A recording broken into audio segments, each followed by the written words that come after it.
18 अरब dollar का तेल या 18 अरब डॉलर का महाझूठ। आज बात उस रहस्यमयी तेल की जिसने पूरी दुनिया के होश उड़ाकर रख दिए हैं। ईरान का तेल मंत्रालय कहता है कि अमेरिका के साथ युद्ध और युद्ध विराम के बीच उन्होंने चुपके से 18 अरब डॉलर का कच्चा तेल बेच डाला। खजाना फुल, बम पर कमाई। लेकिन रुकिए, ठीक एक महीने पहले इसी ईरान की सरकार ने छाती पीट कर कहा था कि अमेरिकी ब्लॉकेड के कारण ईरान का एक बूंद तेल भी देश से बाहर नहीं जा सका। तो फिर सच क्या है? क्या ईरान के पास अलादीन का कोई चिराग है, कोई ऐसा चिराग जो अमेरिकी नौसेना की नाक के नीचे से समंदर में तेल के जहाज पार करवा देता है?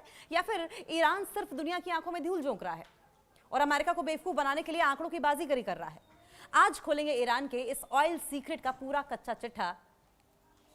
ईरान ने सवाल वही है कि क्या युद्ध के बीच बेच डाला है 18 अरब डॉलर का तेल, और क्या सच में बम्पर कमाई हुई है, या फिर अमेरिका को बेवकूफ बना रहा है ईरान, अंडर प्रेशर ले रहा है ईरान?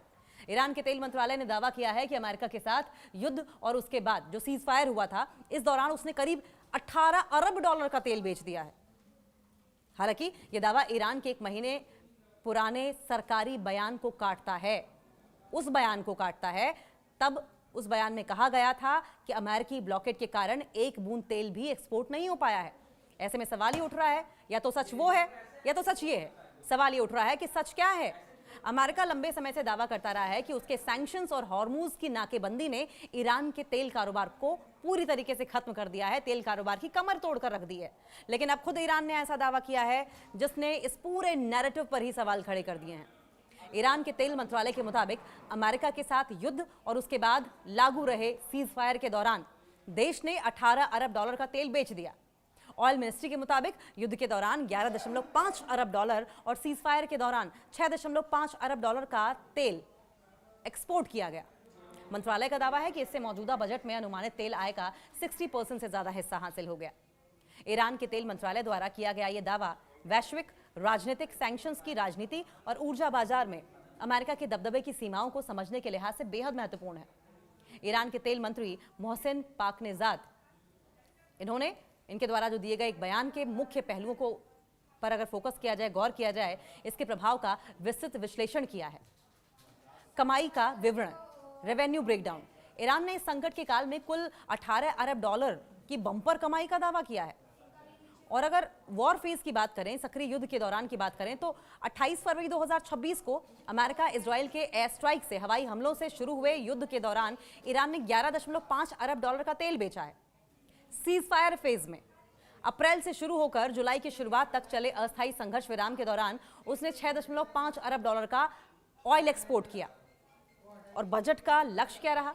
इस कमाई से ईरान ने अपने सालाना बजट में अनुमानित तेल राजस्व का 60% से ज्यादा हिस्सा संकट के बावजूद हासिल कर लिया। सैंक्शंस और नाकेबंदी के बावजूद ये कैसे संभव हुआ? अमेरिका के कड़े सैंक्शंस, कड़े प्रतिबंधों और हॉर्मुज जलरमरू मध्यस्थ की कड़ी नौसैनिक नाकेबंदी के बावजूद ईरान का तेल बाजार में रहना इन रणनीतियों के कारण संभव हो सका है। कौन सी रणनीतियां हैं? शैडो फ्लीट्स और गुप्त मार्ग। ईरान लंबे समय से बिना ट्रैकिंग वाले और अंतर्राष्ट्रीय नियमों के दायरे से बाहर चलने वाले तेल टैंकर्स का इस्तेमाल कर रहा है। ये जहाज समंदर में अपना जीपीएस लोकेटर बंद कर देते हैं, जिससे कि अमेरिकी नौसेना के लिए इन्हें पकड़ना लगभग नामुमकिन हो जाता है, मुश्किल हो जाता है। और चीन लगातार निरंतर मांग क्या उठा रहा है? ईरान के कच्चे तेल का सबसे बड़ा खरीदार रहा है चीन।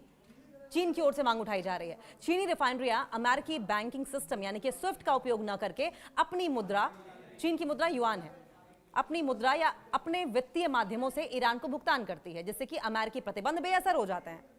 और पहले से जमा जो स्टॉक है, जो रिजर्व स्टॉक है, ईरान के तेल मंत्रालय के मुताबिक संघर्ष शुरू होने से पहले ही ईरान ने करीब 100 मिलियन बैरल कच्चे तेल और गैस कंडेंसेट का विशाल भंडार रखा हुआ था। युद्ध विराम के दौरान जब टैंकर्स के लिए जोखिम कम हुआ तो उसने इस जमा भंडार को तेजी से वैश्विक बाजारों में निकाल दिया। सैंक्शंस वेवर, अस्थायी अमेरिकी छूट।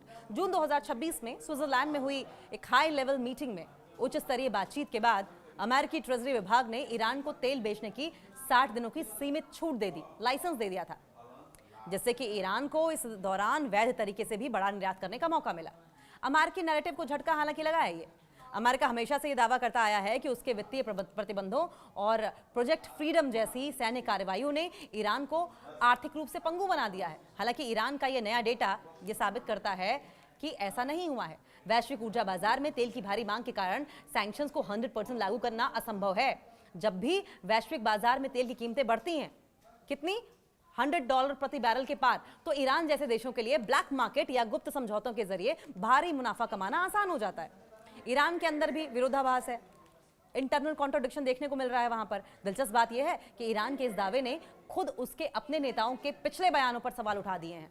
जून 2026 के अंत में ईरान के संसद अध्यक्ष और मुख्य वार्ताकार मोहम्मद बाघर गालिबाफ ने दावा किया था कि अमेरिकी नाकेबंदी के कारण ईरान अपने पोर्ट्स, अपने बंदरगाहों से एक बूंद तेल भी एक्सपोर्ट नहीं कर पा रहा है। और अब तेल मंत्रालय का यह नया दावा दिखाता है कि या तो ईरान कूटनीतिक दबाव बनाने के लिए पहले अपनी आर्थिक स्थिति को खराब बता रहा था, या फिर वो अब अमेरिका को अपनी ताकत दिखाने के लिए आंकड़ों को बढ़ा चढ़ाकर पेश कर रहा है। तो ईरान के तेल मंत्रालय का दावा ये साफ करता है कि अमेरिकी प्रतिबंध और हॉर्मुज की नाकेबंदी ईरान के तेल निर्यात को पूरी तरीके से ठप करने में नाकामयाब रही है, क्योंकि ईरान ने अपनी शैडो फ्लीट, गुप्त जहाजी बेड़े, चीन जैसे खरीदारों और अपने 10 करोड़ बैरल के पहले से जमा बैकअप स्टॉक के दम पर संकट के बीच भी $18 अरब का तेल बेचकर अपने बजट का 60% हिस्सा सुरक्षित कर लिया है। ईरान के दावे पर सवाल क्यों उठ रहे हैं? सवाल ये भी, हालांकि इस दावे के साथ एक बड़ा विरोधाभास भी सामने आया है, जबरदस्त कॉन्ट्रडिक्शन सामने आया है, क्योंकि जून के आखिर में ईरान के संसद अध्यक्ष और मुख्य वार्ताकार मोहम्मद बाघेर गालिबाफ ने यह कहा था कि अमेरिकी नाकेबंदी के कारण ईरान एक ड्रॉप ऑयल भी एक्सपोर्ट नहीं कर पा रहा है। और अब महज कुछ हफ्तों के बाद ही ऑयल मिनिस्ट्री की ओर से, तेल मंत्रालय की ओर से अरबों डॉलर की बिक्री का दावा किया जा रहा है। और यही विरोधाभास सबसे बड़ा सवाल बन गया है। अगर गालिबाफ का बयान सही था तो फिर $18 अरब की बिक्री कैसे हुई? और अगर तेल मंत्रालय का दावा सही है तो फिर पहले नाकेबंदी को पूरी तरीके से असरदार क्यों बताया गया था? अमेरिका पर मनोवैज्ञानिक दबाव बना रहा है क्या ईरान? तेल मंत्री मोहसिन पाकनिजाद ने भी ये कहा कि इस कमाई का बड़ा हिस्सा सिर्फ नए उत्पादन से नहीं आया। उनके मुताबिक युद्ध विराम के दौरान टैंकर्स की आवाजाही आसान होने पर ईरान ने पहले से जमा करीब 10 करोड़ बैरल कच्चा तेल और गैस कंडेंसेट का भी हिस्सा बेच दिया। यानी ये पूरी कमाई मौजूदा उत्पादन से नहीं, बल्कि पहले से तैयार भंडार को बाजार में उतारकर भी हासिल की गई। दूसरी ओर ये भी संभव है कि इतने बड़े आंकड़े सार्वजनिक करना अमेरिका पर मनोवैज्ञानिक दबाव बनाने की रणनीति हो, ताकि ये संदेश दिया जा सके कि प्रतिबंध और नाकेबंदी ईरान की अर्थव्यवस्था को रोक नहीं पाए। सबसे बड़ा लेकिन खरीदार कौन है?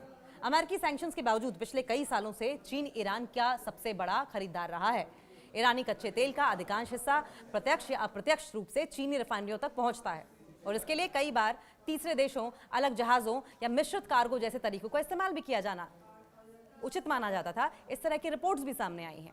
देश दुनिया की हर खबर से अपडेटेड रहने के लिए न्यूज़ 18 ऐप डाउनलोड कीजिए और हरदम आगे रहिए। वीडियो देखने के लिए आपका शुक्रिया।